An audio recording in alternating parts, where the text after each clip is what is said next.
The movie begins with the sounding of a legend that warns of a forest west of Ireland, absent on any map, and that anyone who wanders inside never comes out alive. A man stops and checks his watch before running past a sign nailed to the tree that says no point of return. Not stopping, he promises his wife to get help and urges himself to follow the light. However, after a while of wandering, he finds himself with the same sign. As the night falls, he begins to climb a tree to hide but falls and hurts himself, only to be found and taken away by a wild animal, screaming for help. The next morning, we meet Mina at the counter of a pet shop, vaping and scribbling an animal on her drawing pad. Later, the shop owner asks her if she can deliver a golden conure, a bird, to a zoo near Belfast. The next morning Mina begins her journey to the zoo with the bird in the back seat of the car. After driving for a while, Mina stops at a gas station and gets a call from her sister Lucy. She tells her she has missed Mom's memorial, reminding her she needs to get over her death, after 15 years. Mina ignores the message and continues on her journey. She misses the posters of the missing persons in the gas station too. Soon, she drives through denser parts of the forest, where her phone dies, along with her radio. Not soon thereafter, her car stops and she finds herself stranded in the middle of the forest. She finds the sign that says point of no return. She grabs the bird and decides to find out if there is a house or someone nearby who can help. She runs back to her car, only to find it gone. As the night falls, Mina calls the bird Darwin, thinking if they are going to die together, it might as well have a name. Soon a flock of black birds flies over her, as the ground under her feet shakes. She senses something is close by, following her. She sees a shadow go by ahead in the distance and begins to go after it. Mina asks for her help but finds the woman has disappeared. However, a door in the middle of nowhere opens. The woman returns and asks her to start running if she wants to live, telling her she has 5 seconds. As she begins to count, Mina runs and enters the house in time, before the woman closes the door. Mina finds out the place is called the Coop. The woman introduces herself as Madeline, telling her they are lost just like her. As they begin to prepare, Mina finds out the Watchers will be coming soon to take a look at her.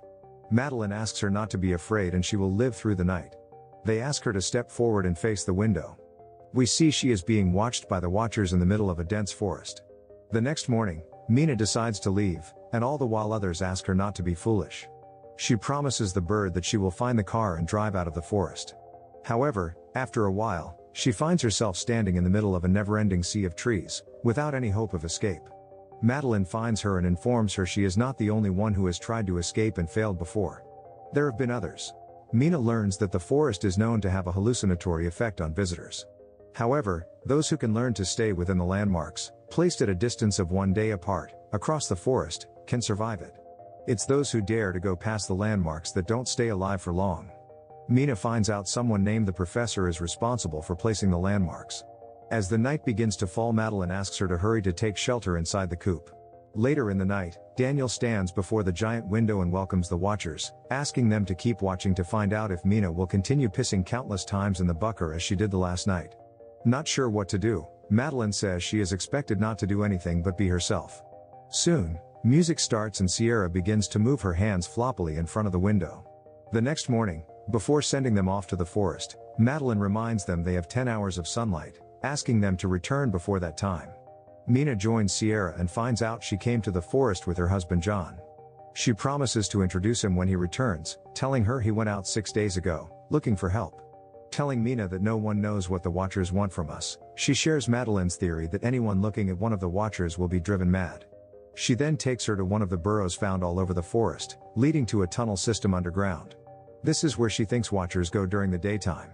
Later, Madeline, Sierra, and Danielle ask Mina to follow some basic rules if she wants to stay alive, telling her not to turn her back to the mirror, not to open the door after night, not to go near the burrows, and to always stay in the light.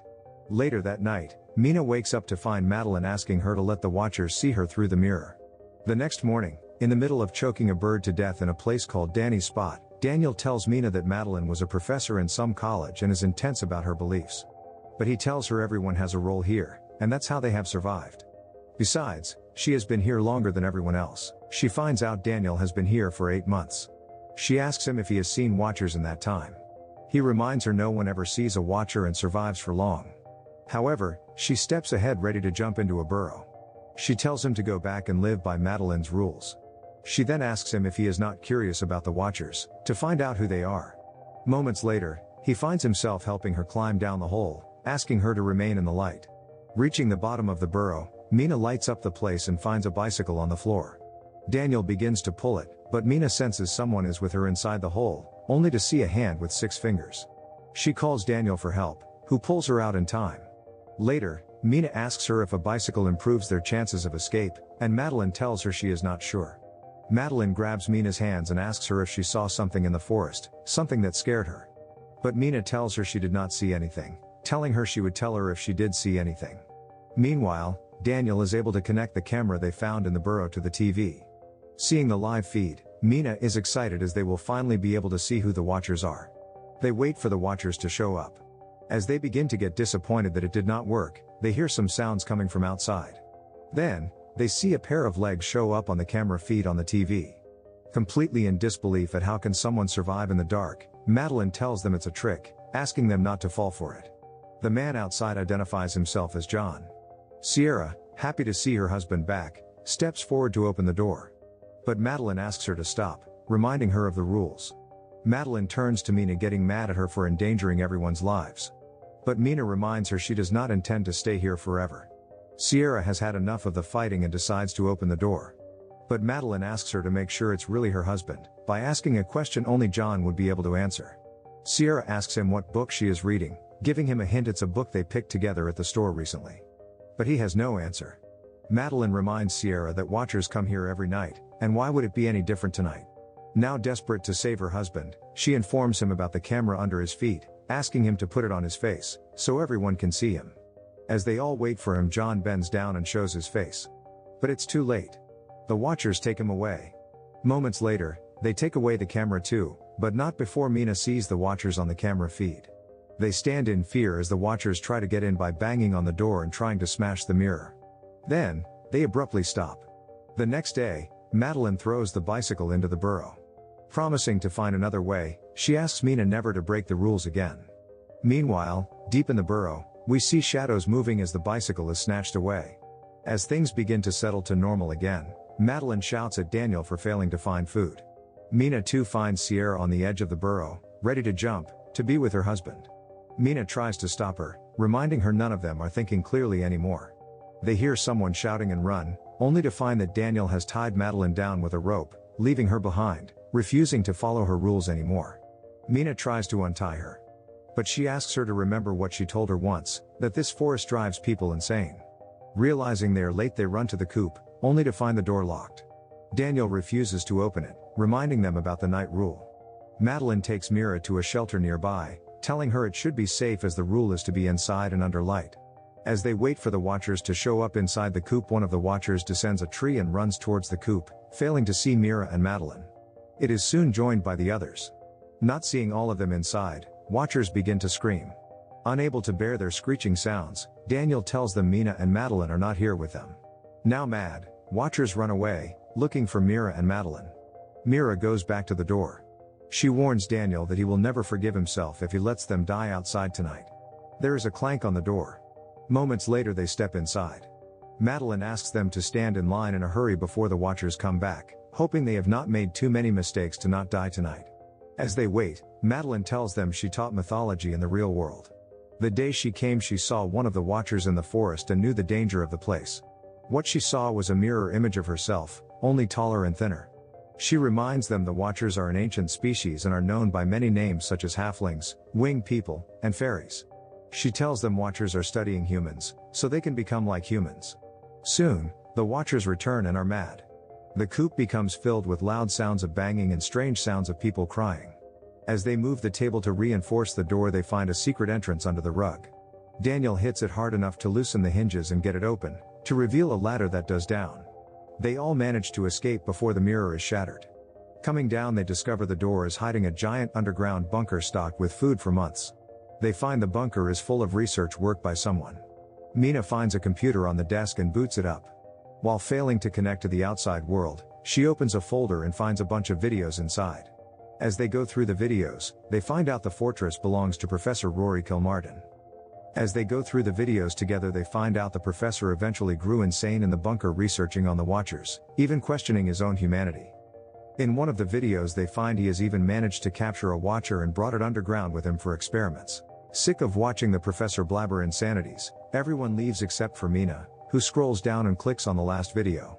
The professor shares it's been 300 days since he came into the fortress. Mina finds the professor talking about contemplating killing the creature he has grown fond of and after that killing himself too. She hears him talking about a boat at a place where birds exit the forest, that he intends to use to escape afterwards. He then asks anyone watching, in case they do manage to get out, to go visit his office at the university and destroy all his work. Moments later, they all watch in horror as they hear 2 loud gunshots in the video. Turning back, Mina tells them they are leaving tomorrow. Later that night, Sierra puts on music and dances with Daniel as a farewell to the place. The next morning, they all step outside the bunker and leave in search of the boat. Arriving at the place, Mina releases Darwin, hoping it will guide them, and they all decide to follow it to the exit. Soon the night falls and the dark birds come back. But they manage to arrive at the lake. They find the boat but find it chained to an anchor on the ground. Sierra decides to go back, only to find Daniel trying to save John. She asks him to leave him alone, telling him it is not John anymore. However, it's too late as John slashes his throat with his long nails, killing him. Madeline, pedaling away, tells them not to worry as they cannot leave the forest. The next day, they wake up under a bridge and take a ride to the city of Galway. Mina tells them she intends to go back to the university and do what the professor wanted to do, so they can put it all behind. Afterward, Mina arrives at the university and is taken to the professor's room, where she finds all the scrolls. It details the golden age when the fairies and humans worked together and lived in harmony. But after the fairies were banished underground, they did not die or disappear. Their story is yet to be written, as the professor ends the scroll with a promise to go on one such mission himself. Before she leaves, Mina finds a bunch of pictures and looks confused going through them. Later that night she goes to Sierra and shows her the pictures, telling her Madeline was Professor's wife, who died of lung cancer years ago. Mina thinks the professor managed to resurrect his wife with the help of a watcher. But Sierra refuses to believe her. She tells her that even if what she says is true, what will explain her walking in the daylight? Mina thinks she is different. Telling Sierra they brought a monster with them, she asks for her help in sending it back. Moments later, as someone drives into the home, she turns and finds Sierra is not Sierra anymore. She has turned into John as the Watcher blames humans for burying them underground for so long.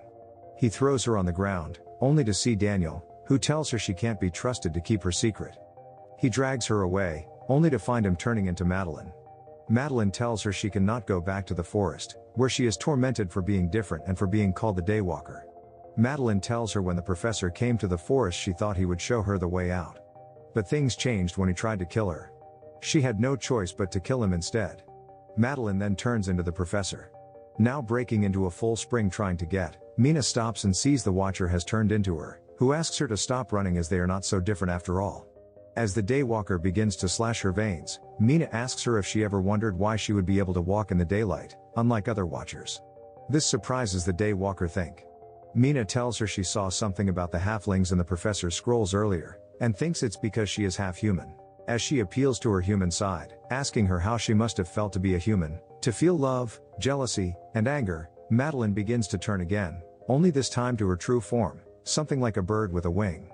It wishes Mina is right, before flying away. Mina comes back and hugs Sierra as she wakes up. As the movie ends, Mina is with her sister Lucy, telling her about the Watchers, hoping it will find what it is looking for now. Darwin flies and sits on the windowsill, only to find the Watcher standing outside looking at the window. If you like this video, subscribe to the channel and hit the notification bell for more. Thanks for watching.